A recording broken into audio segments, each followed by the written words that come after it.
She was forced to unclog the toilet at the party. Except her son owned the mansion and... Edith Wilson held the plunger with trembling hands, trying to hold back the tears that insisted on welling up as cruel laughter echoed through the luxurious bathroom. The art gallery opening party had become her personal nightmare when the lady of the house dragged her by the arms to there, demanding she fix the clogged toilet in front of all the elegant guests. It was when she knelt on the cold marble floor that she realized how strange this situation was. Edith had been called to work at the party just a few hours earlier, when another employee backed out at the last minute. The blonde woman in the white dress who hired her insisted she come even without experience in social events, offering payment 3 times higher than normal. Come on, we don't have all day," shouted Victoria Hamilton, the hostess, clapping her hands while recording everything with her cell phone. "My guests are waiting to use the bathroom." Victoria's 3 friends laughed even louder, pointing at Edith as if she were a spectacle. One of them, with brown hair and a cream-colored dress, even commented that she had never seen such an old maid working at a party. "Victoria, couldn't you have hired someone younger? This one looks like my grandmother," said the girl, provoking a new wave of laughter. Edith swallowed her tears and kept working. At 62, she had already been through a lot in life, but this humiliation cut deeper than any previous hardship. The red uniform she wore was borrowed and didn't fit right, which only increased her feeling of discomfort. "Look, everyone, she's even sweating," mocked another of the friends, a woman with platinum blonde hair. "Victoria, you have to post this on Picshare. It'll go viral." The man in the black suit, leaning against the bathroom door, just watched silently, with an ironic smile on his face. He seemed older than the women, perhaps in his 40s, and there was something about the way he looked that made Edith even more nervous. "Richard, aren't you going to say anything?" Victoria asked the man. "Your gallery is being inaugurated with this hilarious scene." "Let her work," he replied simply, but his tone carried a coldness that made Edith shiver. The toilet finally unclogged, and Edith quickly cleaned around it, trying to finish the job as quickly as possible. Her back hurt from the uncomfortable position, and her hands were shaky inside the yellow rubber gloves. "It's done, Ma'am," she murmured, slowly getting up. "You can use it normally now." "How wonderful," said Victoria with a sarcastic smile. "Now you can go back to the kitchen. And be careful not to break anything, okay?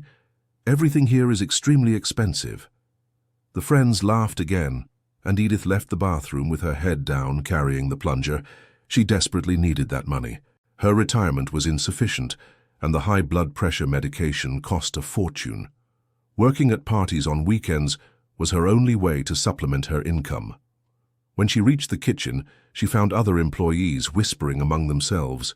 One of the waitresses, a young woman named Amber, approached her with a concerned expression. "Mrs. Wilson, are you okay?" "I saw what they did in there," said the waitress in a low voice. "That's outrageous. No one deserves to go through that." "It's all right, dear," Edith replied, trying to sound firm. "It's just work. I've been through worse." Amber shook her head, clearly outraged, but didn't press the matter. Edith washed her hands and went back to work, serving canapes and cleaning whatever was necessary.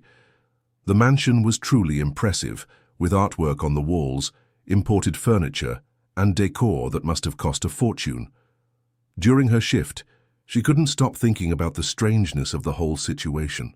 Why had Victoria insisted so much for her to come work? Why was the pay so high? And why had that man in the suit, Richard, been watching the scene in the bathroom with that disturbing look? Dear listener, if you're enjoying the story, please take a moment to like and especially subscribe to the channel. It really helps us who are just starting out. Now continuing. It was almost midnight when Edith finally got a moment to breathe. The party was in full swing, with loud music and guests drinking French champagne. She went out to the backyard garden to get some air and found Amber smoking a cigarette in hiding. "Mrs. Wilson, can I talk to you?" asked the waitress, looking around cautiously. "Of course, dear. What is it?" "I've been working parties for 5 years, and I've never seen anything like what they did today." "But there's something strange about all this," said Amber, lowering her voice even more. "I know Victoria from other events. She never hires staff at the last minute. She always plans everything in advance." Edith felt a chill in her stomach, What do you mean by that? I mean, she called you on purpose, Mrs. Wilson. And there's one more thing. I heard her talking on the phone earlier, before the party started. She told someone that the old lady was already arriving and that everything would go as planned. Edith's heart raced. Are you sure of what you heard? Absolutely. And there's another thing that bothers me. The owner of this mansion isn't Richard from the gallery. This house belongs to a very wealthy family from New York, the Thompsons. They rent it out for events sometimes, but they're always very careful about who can use it. Edith felt her legs go weak. Thompson. That last name stirred a distant, painful memory that she had tried to bury years ago. Could it be a coincidence, but... Amber, do you know the full name of that family? I'm not sure, but I've heard that the son is a businessman. He got very rich building malls and buildings. Moved abroad when he was young, but came back a few years ago, replied the waitress. Why are you asking? Do you know them? Edith didn't answer. Her hands were shaking so much that she had to lean against the wall. Could it be possible? After so long, could it be that... Mrs. Wilson, you look pale. Do you want me to call someone? No, I'm fine, lied Edith. I'm just tired. I'll finish my shift and leave. But when she went back inside the house, Edith couldn't concentrate on anything else. She discreetly looked at the paintings on the walls, searching for some clue, some sign that would confirm or deny her suspicions. It was impossible. After 15 years with no contact, it couldn't be him. The party was still lively when Victoria called everyone's attention for a toast. She climbed on a chair in the middle of the room, holding a glass of champagne, her white dress catching the eye of everyone present. Everyone. I want to make a special toast today, she shouted, waiting for silence. First, to celebrate the opening of my dear Richard's gallery, and second, to celebrate a very special partnership we just closed. Edith stopped cleaning and paid attention, a strange feeling taking over her chest. As you know, Richard and I are developing an urbanization project in the Hopeville neighborhood on the south side, a neighborhood that unfortunately still has many old houses and underutilized land, continued Victoria, with a smile that didn't reach her eyes. Hopeville. Edith's heart stopped. That was where she lived. That's where she had bought her small plot of land with so much effort, 20 years ago. And today we had a productive meeting with international investors who will help us transform that entire region into a modern commercial complex. Shopping mall, office tower, high-end apartments, said Victoria, raising her glass. Soon those old shacks will make way for progress. The guests applauded and toasted, but Edith felt dizzy. Now everything made sense. In recent months, several neighbors had commented about strange people photographing the houses, about purchase offers arriving by mail, about pressure to sell the plots for ridiculous prices. And the best part, Victoria continued, is that we managed to identify the most resistant residents, those who refuse to accept progress. But we have our ways of persuading, don't we, Richard? The man in the suit smiled and nodded, raising his glass. Absolutely, Victoria. Sometimes people need a little push to understand what's best for them. Edith leaned against the wall, feeling the world spin. She was one of the resistant residents. She had refused 3 purchase offers in the last 2 months, all for values far below what her plot was worth.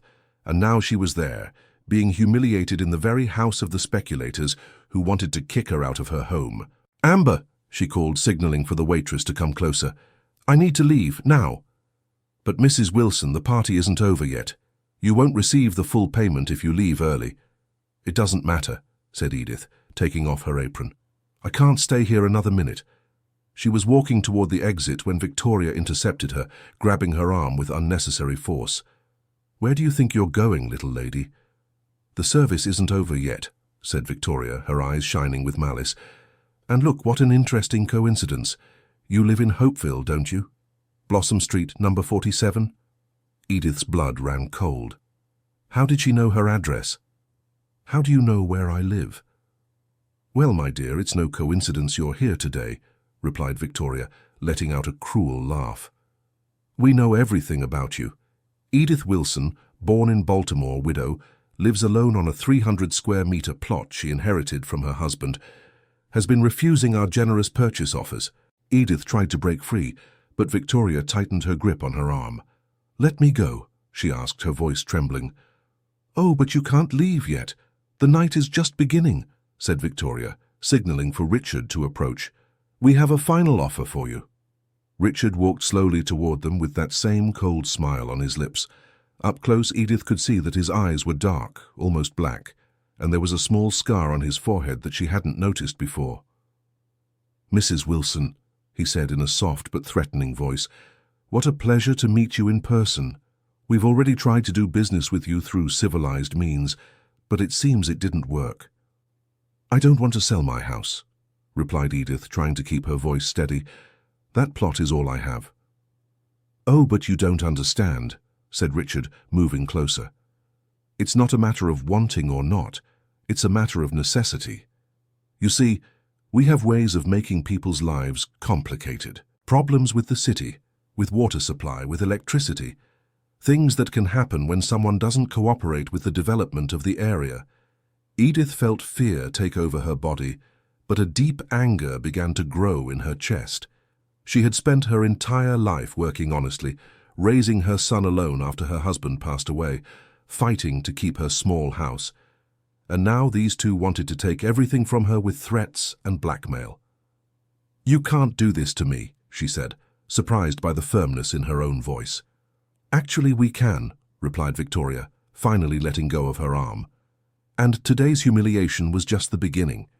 Imagine if a video of you unclogging a toilet at a party started circulating on social media. Imagine your neighbors seeing that, your acquaintances. How embarrassing, right?" Richard laughed. "And that's just what we managed to do in one night. Imagine what we can do if you keep being stubborn." Edith looked around and noticed several guests were paying attention to the conversation, some even recording with their phones. She felt like a cornered animal, surrounded by predators. It was then that she heard a deep voice coming from the second floor of the mansion.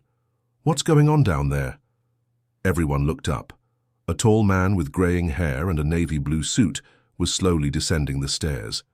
He appeared to be in his 50s or 60s, and there was something familiar about his posture, the way he held his shoulders straight. Victoria quickly changed her demeanor, forcing a smile. "Oh, Michael, so glad you came down. We were just chatting with one of the staff members about the excellent service she provided today." Michael. The name struck Edith like lightning. It couldn't be. After all these years, it couldn't be him. The man continued down the stairs, his eyes scanning the scene.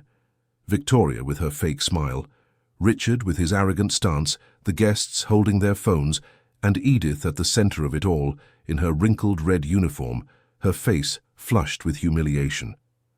"Staff member," he asked, reaching the ground floor, "I thought you said all staff tonight were from a specialized high-end event company." There was something in his voice that made Edith tremble.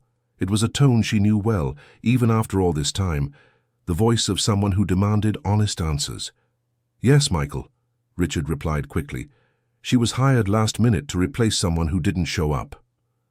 Michael moved closer, and Edith could see his eyes clearly. They were brown, the same shade she saw in the mirror every day.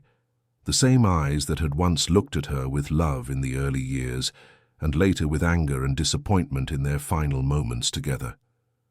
"And what's your name?" he asked her directly. She opened her mouth but couldn't make a sound. Her legs felt weak and she was sure she would faint at any moment. "Her name is Edith," Victoria answered for her. "A very hard-working older lady who helped us a lot today. She even fixed a little problem we had in the bathroom." Michael stopped right in front of Edith, just a meter away. She could smell the expensive cologne he wore, see the wrinkles around his eyes, the marks time had left on a face that was once young and full of dreams. "Edith," he repeated slowly. "Edith Wilson?" The silence that followed was deafening. Victoria and Richard exchanged confused glances. The guests stopped talking, sensing something extraordinary was happening. Amber, who had been watching from a distance, covered her mouth with her hands. Edith finally found her voice, even if it was just a whisper. "Hi, Michael. Dear listener, if you're enjoying the story, please take a moment to like and especially subscribe to the channel. It really helps those of us just starting out." Now back to the story. Michael's eyes filled with tears he was trying to hold back. 15 years. 15 long years since they last heard each other's voices. 15 years since the terrible argument that tore them apart forever. "Mom," he said, his voice choked. The word echoed through the room like thunder. Victoria turned pale as a sheet. Richard's jaw dropped in shock. The guests began to murmur among themselves, trying to process what they had just witnessed. "Mother," repeated Victoria, her voice strained. "Michael, what are you talking about?" But Michael only had eyes for Edith. He hesitantly reached out toward her, as if afraid she would disappear if he moved too fast.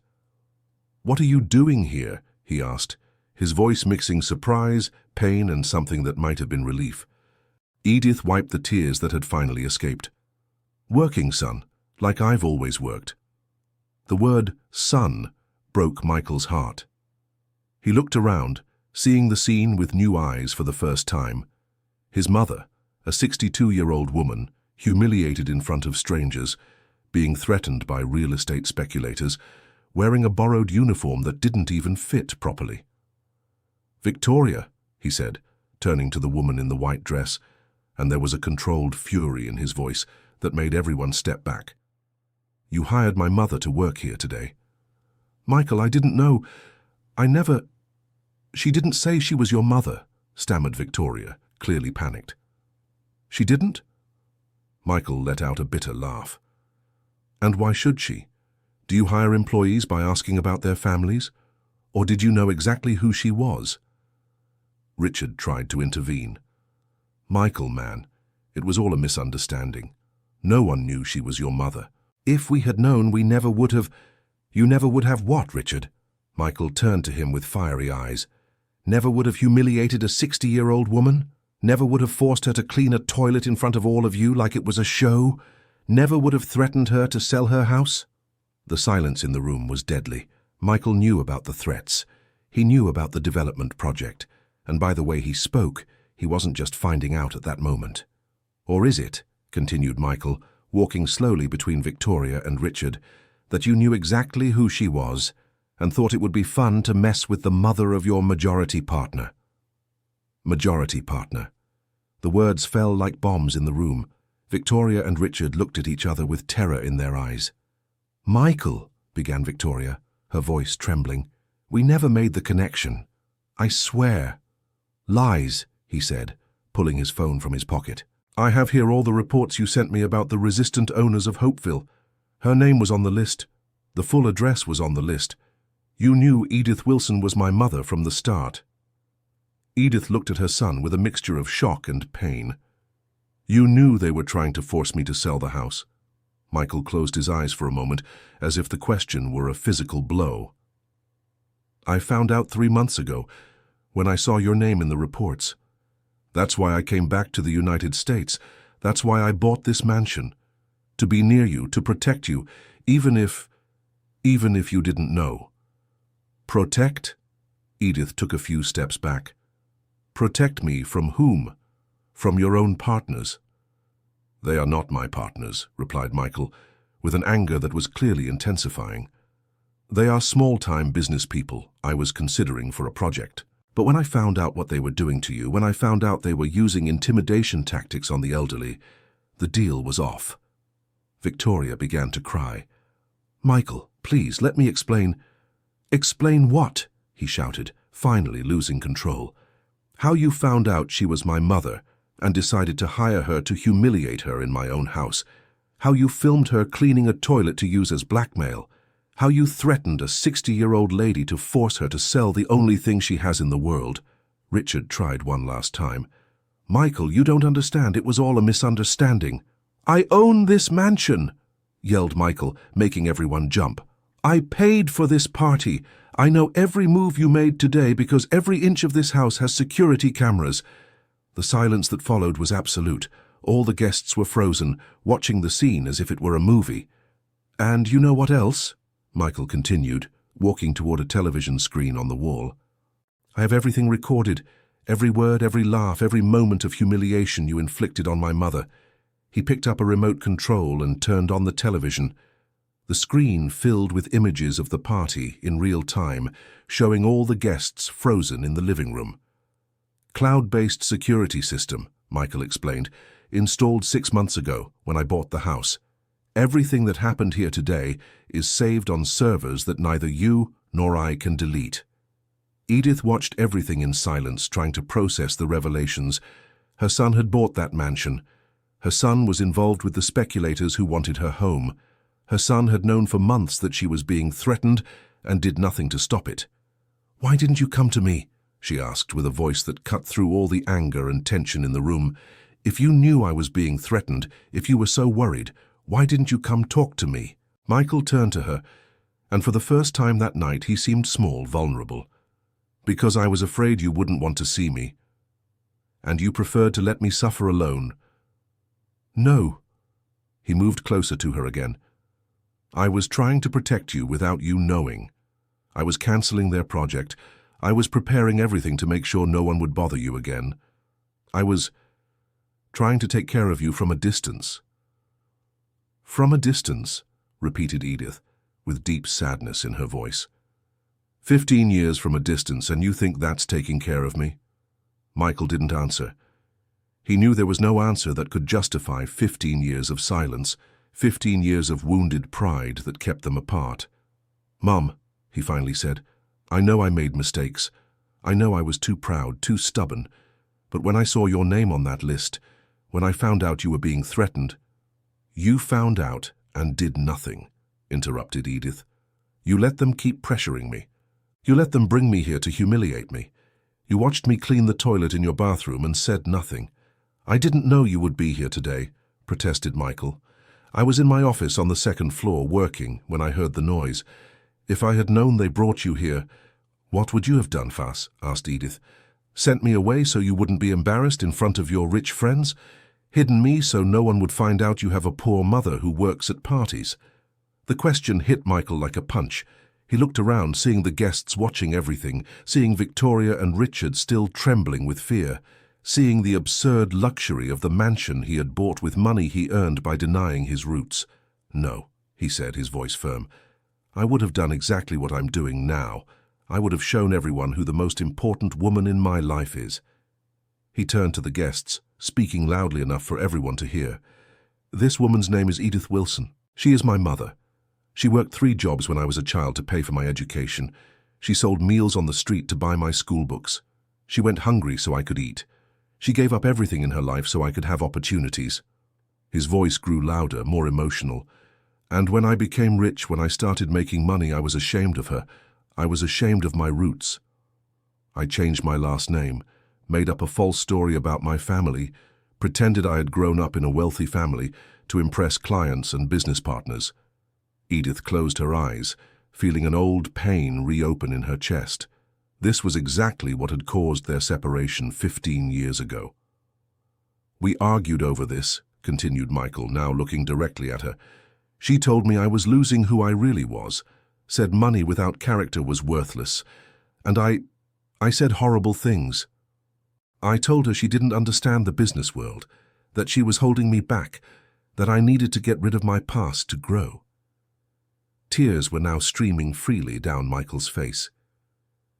"The last thing I said to her was that I didn't need a mother who reminded me of poverty anymore, and she told me that if I was ashamed of my story, then I was no longer her son." The silence in the room was absolute. Even Victoria had stopped crying, hypnotized by the public confession. 15 years passed," said Michael. 15 years in which I built a business empire, earned millions, bought mansions in 3 countries, became everything I thought I wanted to be. And you know what I discovered?" He looked at Edith again. "I discovered that without her, none of it was worth anything, that all the achievements were empty because the person who mattered most to me in the world wasn't there to share them with me, that I had traded the only truly valuable thing in my life for a bunch of things that meant nothing." Edith opened her eyes and looked at her son. He was different from the proud young man who had left her life 15 years ago. There was pain in his eyes, but also a maturity that hadn't been there before. "That's why I came back to the United States," he continued. "Not for business, not to expand my company. I came back to find a way to get close to you again, to ask for forgiveness, to try to win back the love of the woman who was always my example of strength and dignity." "And how are you going to do that?" asked Edith. her voice still cold but no longer hostile. "Were you going to show up at my door with flowers and apologize?" "I don't know," admitted Michael. "I didn't know how to do it. That's why when I found out you were being threatened, I thought this would be my chance. I thought if I solved the problem without you knowing, if I protected you from a distance, maybe that would be a first step." "A first step to what?" "To prove that I've changed. To prove that you are more important to me than any business, any person, anything in the world." Michael turned to Victoria and Richard, who were still frozen. "That's why your project is cancelled. That's why you will never go near Hopeville or any of its residents again. That's why you will return every penny you've ever received from me, and you will disappear from my sight before I decide to sue you for harassment, threats, and humiliation of the elderly." "Michael, please," began Victoria, but he interrupted her with a gesture. "Get out of my house now, all of you." The man then turned to the guests. "The party is over. I ask everyone to leave. I need to speak with my mother in private." Slowly, awkwardly, the guests began to leave the room. Some were still whispering to each other, others simply left in silence. Victoria and Richard also headed for the exit, but Michael stopped them. "Wait a moment." He walked over to them, and Edith could see that his posture had completely changed. It was no longer the powerful businessman talking to subordinates. It was a son protecting his mother. "You will sign a document now, committing to never go near any resident of Hopeville again. You will return all the money you received for the project, and you will pay compensation of $200,000 to each family you threatened." "Michael, that's impossible," protested Richard. "We don't have that kind of money." "Then you'll find it. Sell your cars, your houses, your apartments, I don't care how, but if I find out any residents of that neighborhood have been bothered again, I'll use all my power and all my money to destroy you completely." Victoria and Richard left with their heads down, followed by the last guests. Soon the mansion was empty, except for Michael, Edith, and a few staff members who were discreetly finishing the cleaning. Michael dismissed the staff as well, but asked Amber to stay. "You were kind to my mother today," he said to the waitress. "Thank you for that." Amber nodded and withdrew, leaving mother and son finally alone. Dear listener, if you're enjoying the story, please take a moment to like and especially subscribe to the channel. It really helps those of us who are just starting out. Now continuing. The silence between them stretched for several minutes. Michael and Edith looked at each other as if they were strangers, but at the same time as if they had never been apart. 15 years is a long time, but some bonds are stronger than time. "Is this really your home?" Edith finally asked, looking around at the ostentatious luxury. "Yes," Michael replied.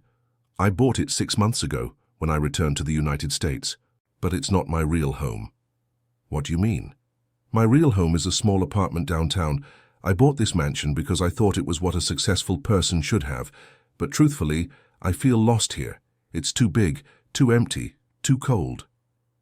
Edith sat in one of the expensive armchairs, finally allowing her body to relax after the evening's tension. "And what do you do for a living now, Michael? Besides buying mansions and getting involved with people like that, Victoria?" Michael sat in the armchair next to hers, maintaining a respectful distance. "I build malls and commercial buildings. My company has offices in New York, Los Angeles, Washington, D.C., and 3 cities abroad. I employ over 1,000 people directly and about 5,000 indirectly." "You really did become rich," observed Edith, unable to hide a hint of pride in her voice. "I did, but not how I imagined it would be." "How did you imagine it would be?" Michael thought for a moment before answering. "I thought when I got rich I'd automatically be happy. I thought all problems would solve themselves, that I'd feel fulfilled, that I'd achieved everything I wanted in life. And it wasn't like that. No. The more money I made, the emptier I felt. The more successful I became in business, the more I realized I'd lost everything that really mattered." Edith studied him in silence. He really was different. The Michael she knew 15 years ago was ambitious, determined, but also arrogant and impatient. This man seemed more mature, more thoughtful. "Why did you never marry?" she asked. "You never gave me grandchildren?" Michael smiled sadly.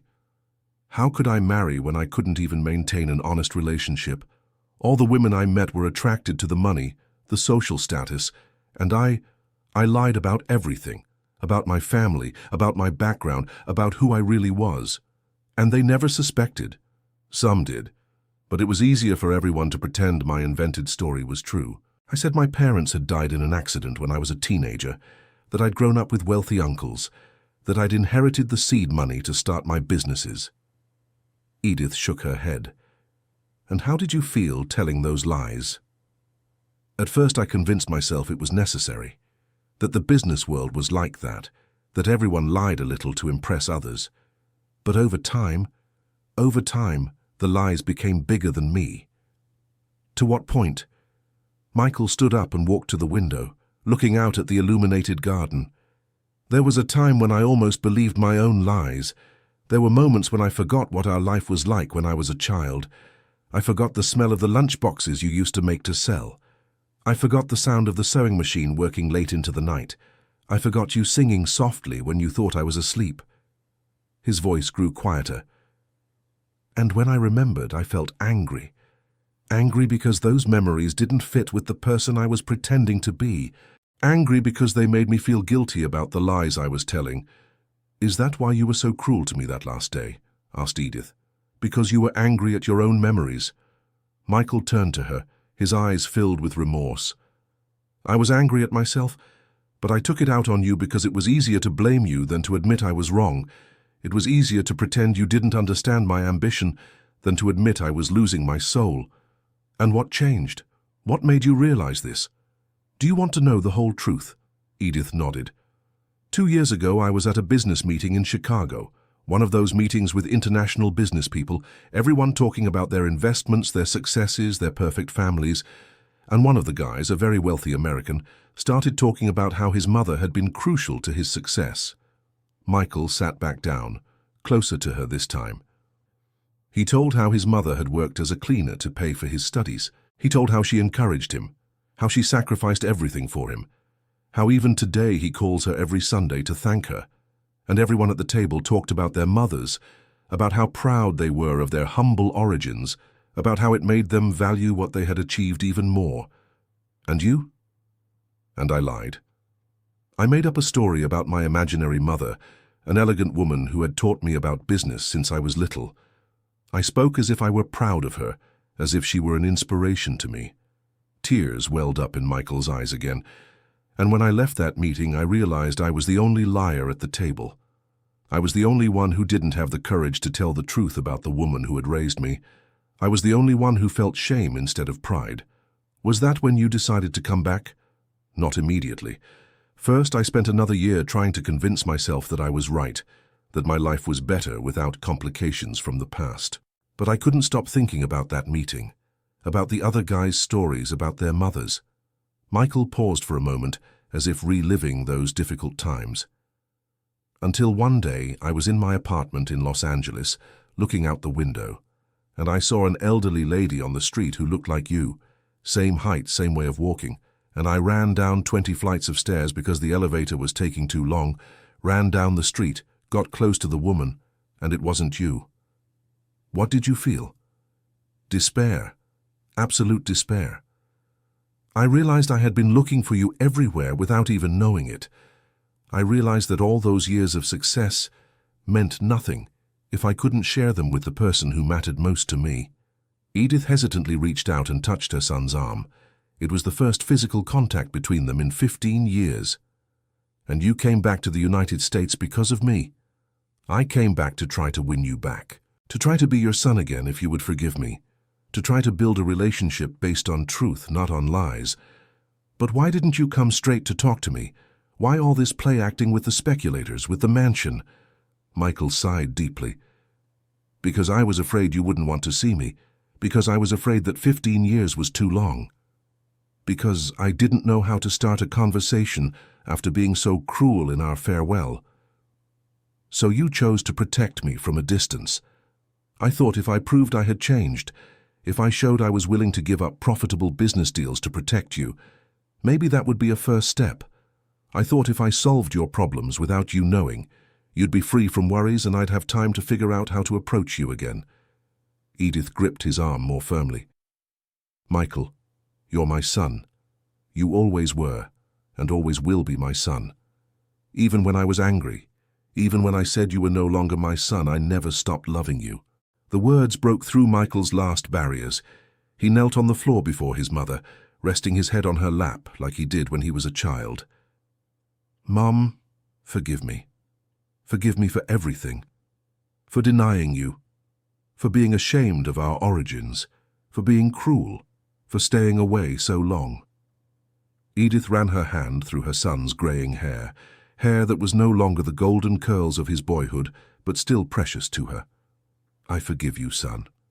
I've always forgiven you. I was just waiting for you to come back."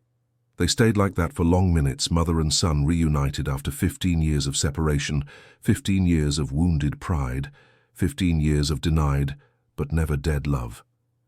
"Mom," Michael finally said, raising his head to look at her, "I want to fix everything. I want you to come live with me.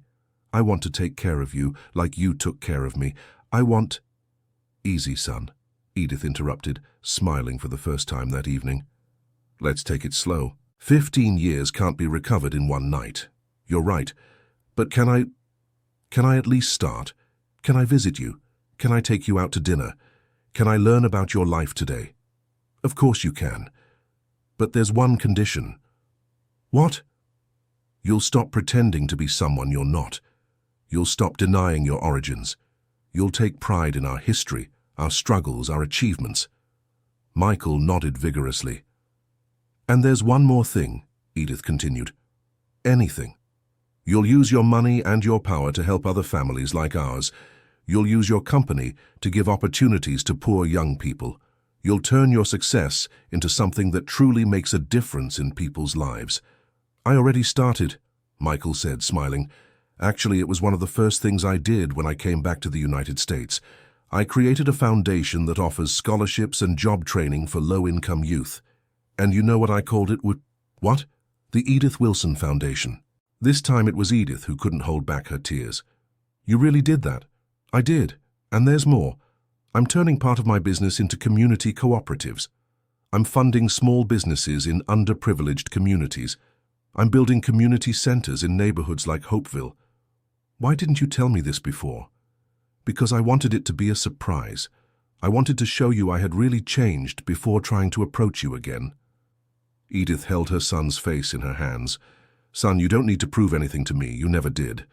I always knew you were a good boy, even when you made wrong choices. I always knew you'd come home one day." "How did you know?" "Because a mother always knows. And because I never stopped praying for you." Michael smiled through his tears. "You know I never stopped thinking about you either. That even when I pretended not to, I kept track of all the news about our old neighborhood, about the places where we grew up. Really, really. I have a file on my computer with over 1,000 pictures of Hopeville that I downloaded from the internet over the years. Pictures of the streets where we played, the school I attended, the church where you took me on Sundays. And you never thought about coming back to visit? I thought about it thousands of times, but I always made up an excuse not to go. Until one day I couldn't make up any more excuses and came to the United States with the excuse of expanding the business." Edith laughed softly. "And ended up buying a mansion where you don't feel at home." "Exactly. You want to know something funny? The only place in this house where I feel good is the kitchen, because it reminds me of our tiny kitchen where you used to cook while singing. Do you still remember the songs I used to sing?" Michael began to hum an old folk song softly, and Edith was surprised to recognize the melody. It was a song she used to sing while preparing dinner, back when Michael was still her little boy. "You really remember?" she murmured, moved. "I remember everything, Mom. I remember the smell of cinnamon that filled the house when you made coconut candy to sell. I remember you studying with me at the kitchen table, even after working all day.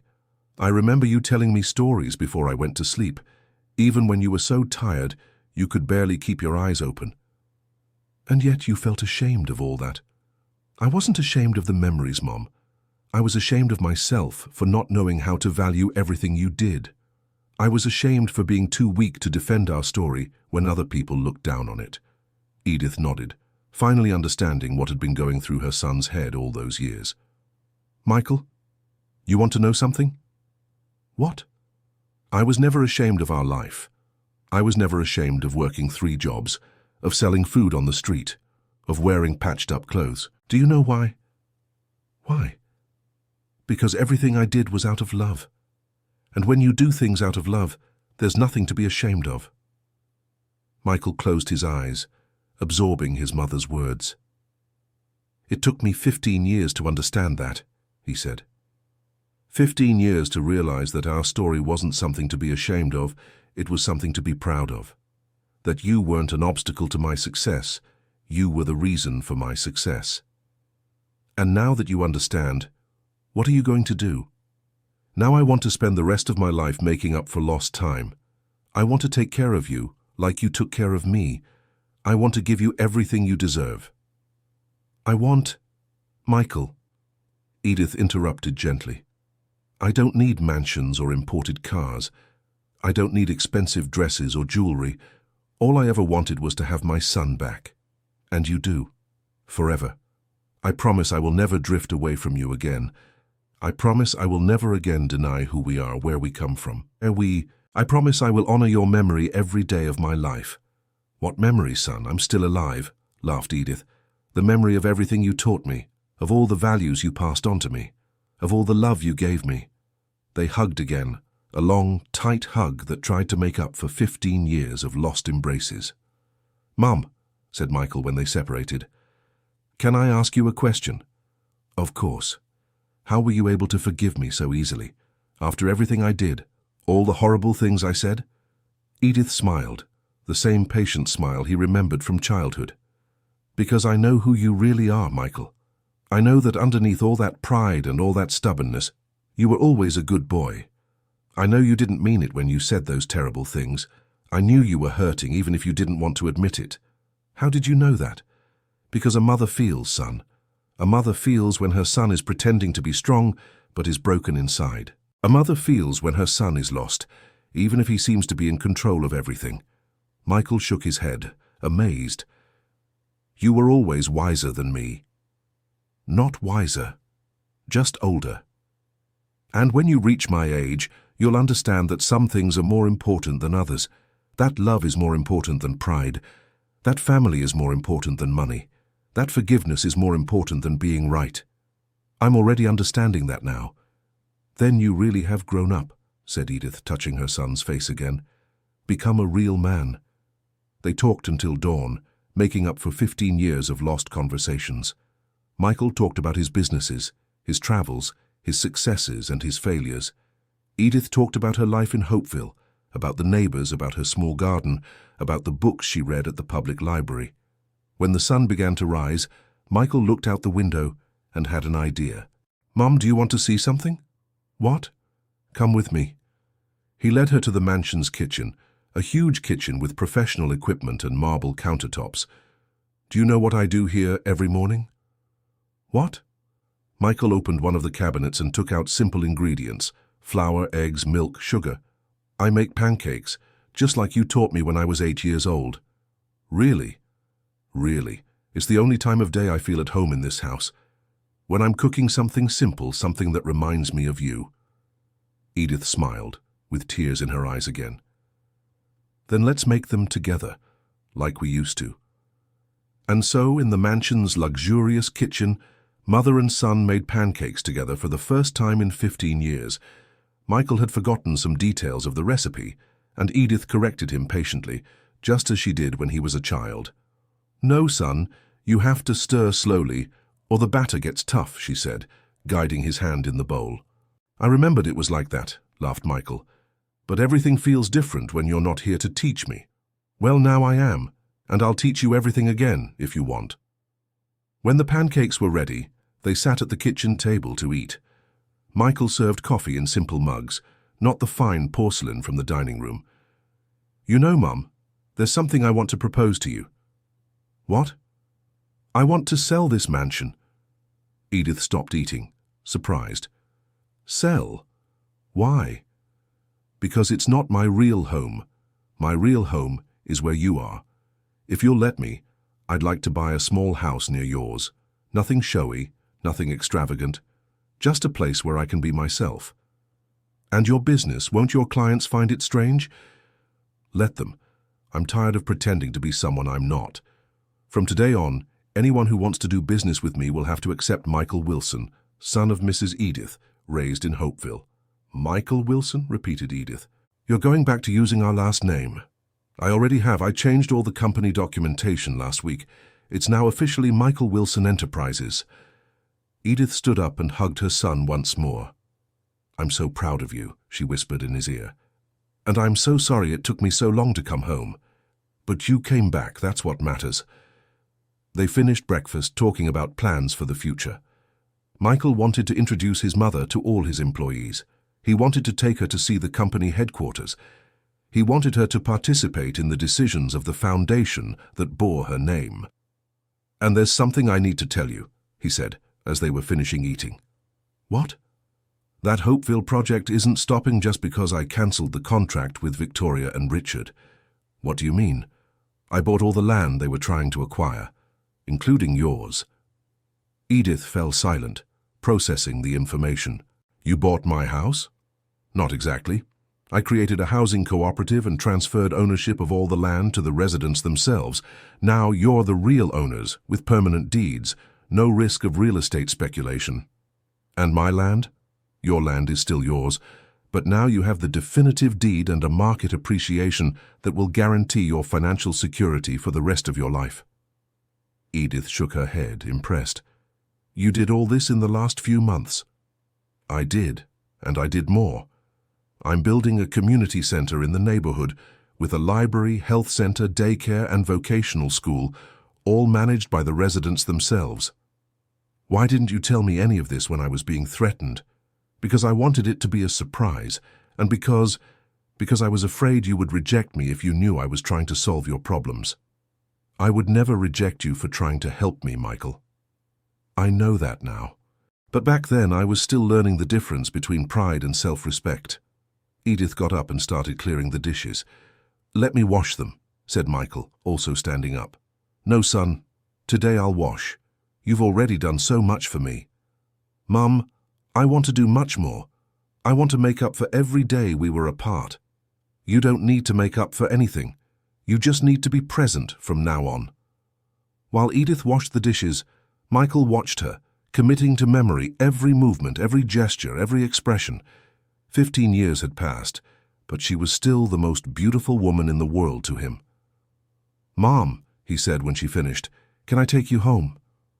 Of course, but first I want to see something. What? I want to see those pictures you said you have of Hopeville. Michael smiled and took her to his office. He turned on the computer and opened a folder named Home. Inside were hundreds of photos, streets, houses, people, community events, everything he had managed to find about the neighborhood where he grew up. My God, Michael, murmured Edith, watching the images scroll across the screen. You really saved all this. This one is my favorite, he said, stopping on a specific photo. It was a picture of the street where they lived, taken by some resident during a summer festival. In the background, very small, you could see Edith sweeping in front of her house. How did you get this picture? One of the neighbors posted it on social web. I created a fake profile just to follow the people from the neighborhood and see news from there. Edith laughed. You're crazy, Michael, completely crazy. Crazy missing you. They left the mansion when the sun was already high. Michael insisted on taking his mother in his car, a dark and discreet sedan, very different from the sports cars he used to drive. Changed your taste in cars too? Asked Edith, getting into the vehicle.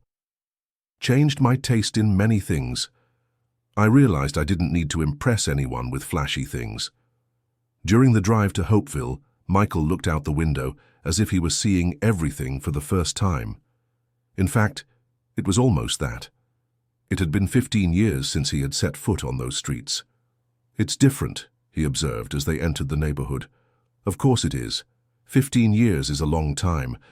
Many people moved away, many new people arrived, but the essence is the same. Michael stopped the car in front of Edith's house, a simple but well-kept house with a small garden in the front and a fence painted light blue. This is where you live, he said, as if confirming important information. "This is where I live. Where we lived, before you left." Michael got out of the car and walked slowly to the gate. Edith watched him, knowing that moment was important for him. "Can I come in?" he asked, with a shyness she hadn't seen since he was a teenager. "Of course you can. This is your home too."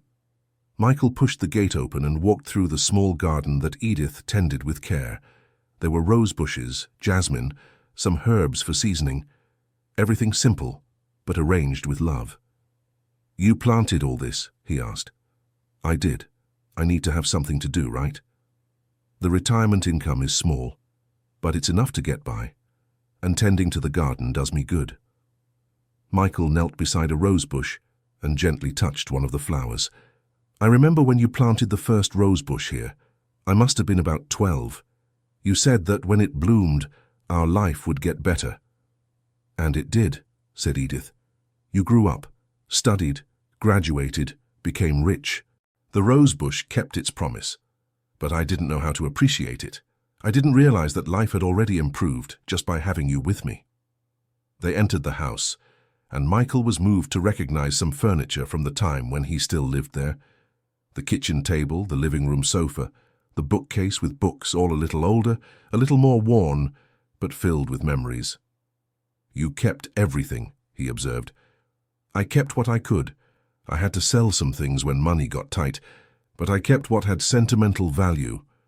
Michael walked over to the bookcase and picked up a photo frame with a picture of himself from when he was about 20, just before he graduated. "You kept my pictures too. I kept them all, even after the fight, even after you left. I couldn't bring myself to throw them away." "Why?"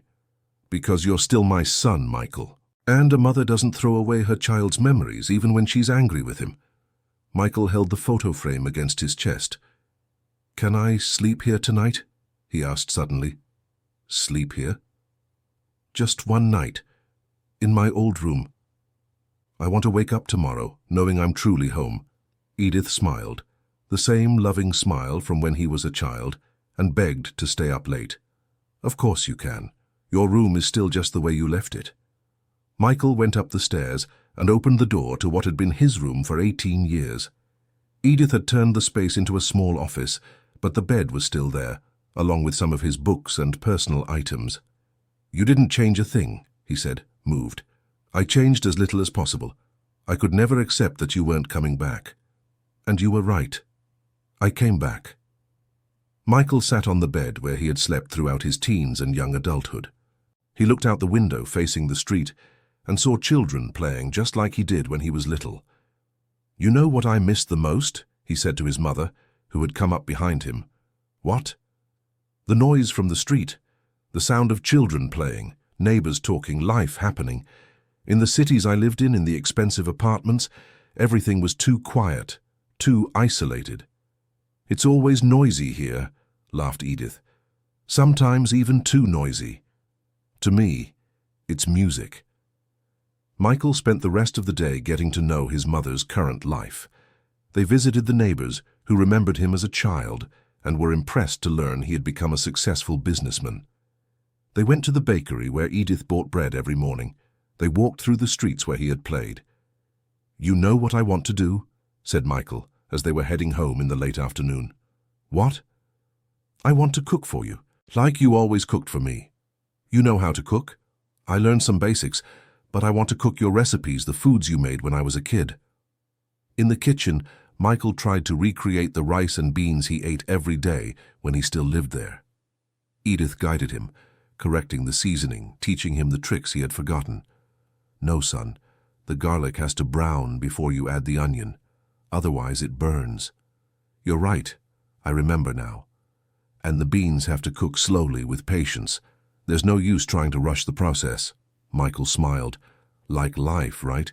No use trying to rush the process." "Exactly." When the food was ready, they sat at the kitchen table, the same table where they had shared hundreds of meals during the first 20-some years of Michael's life. "It's delicious," said Edith, tasting the rice. "It's not exactly like mine, but it's delicious. I'll practice until it's the same. I want to learn to make all your recipes." "Why?"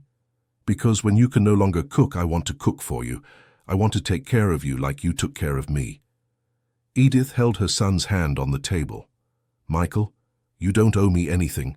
Everything I did was out of love by my own choice. You don't need to feel indebted to me." "It's not debt, Mom. It's love. It's gratitude. It's wanting to give back a little of everything you gave me." After dinner, they sat on the living room sofa to talk more. Michael wanted to know every detail of his mother's life: what books she read, what shows she watched on television, how her days were if she felt lonely. "Sometimes I feel lonely," admitted Edith, "especially at night when there's nothing left to do and the house gets very quiet, but I've learned to deal with it." "How?" "By reading, listening to music, crocheting, and praying. I pray a lot, Michael." "What do you pray for?" "For you. I've always prayed for you, even when we were fighting. I pray for you to be happy, to be healthy, to find your way in life."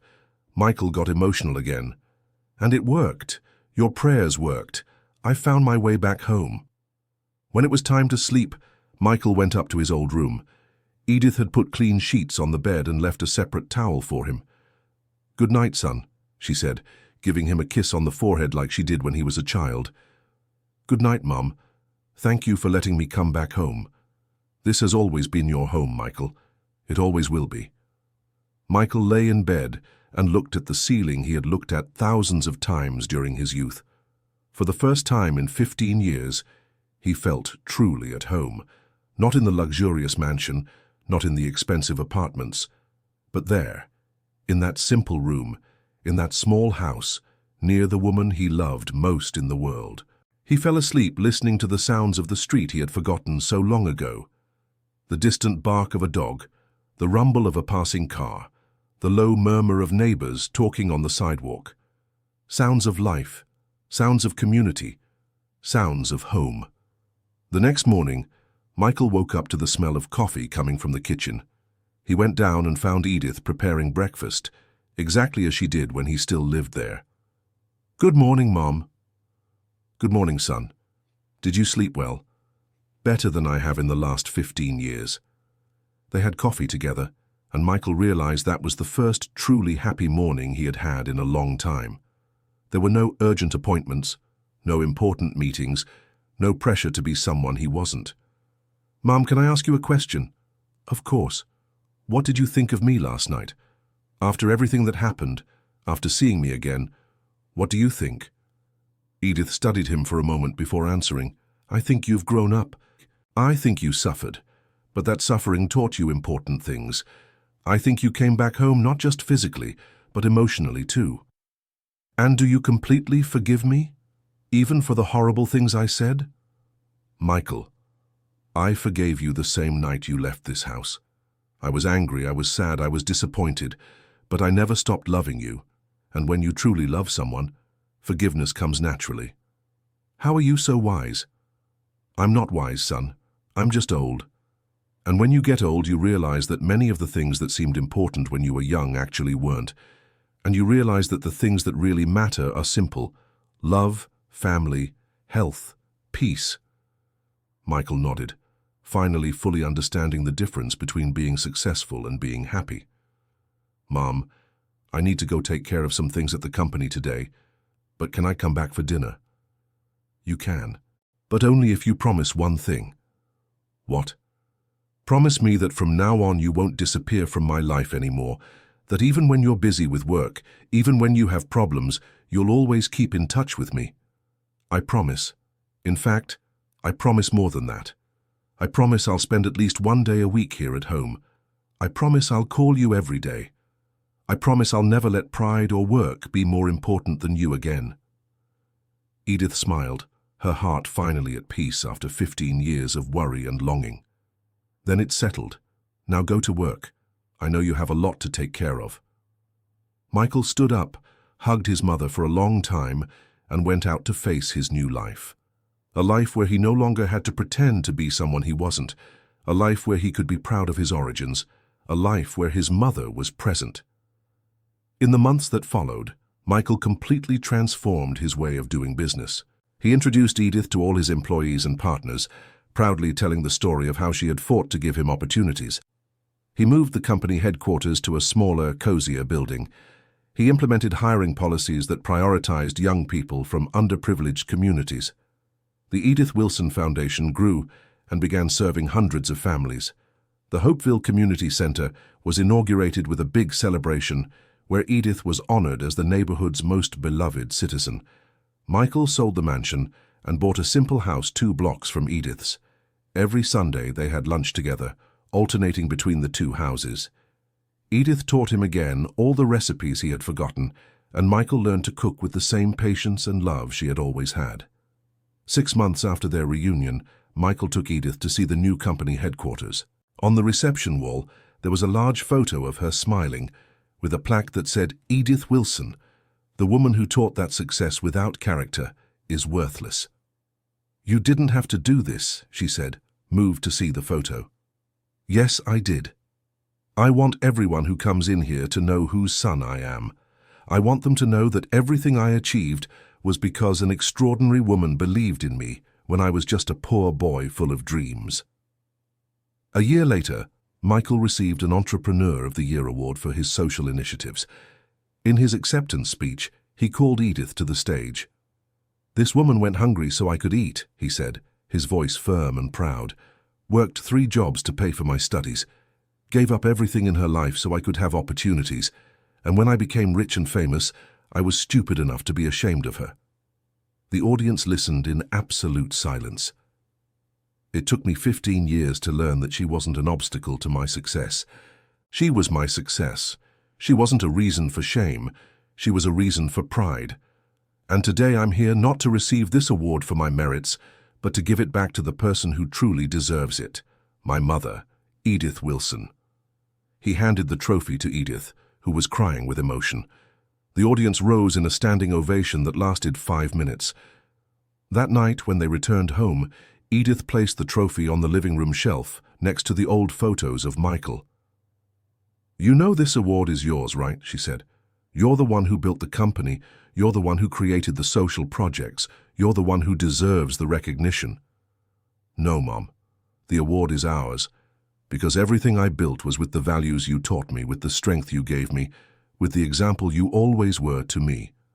And now? Now we continue. We continue working together. We continue taking care of each other. We continue being a real family."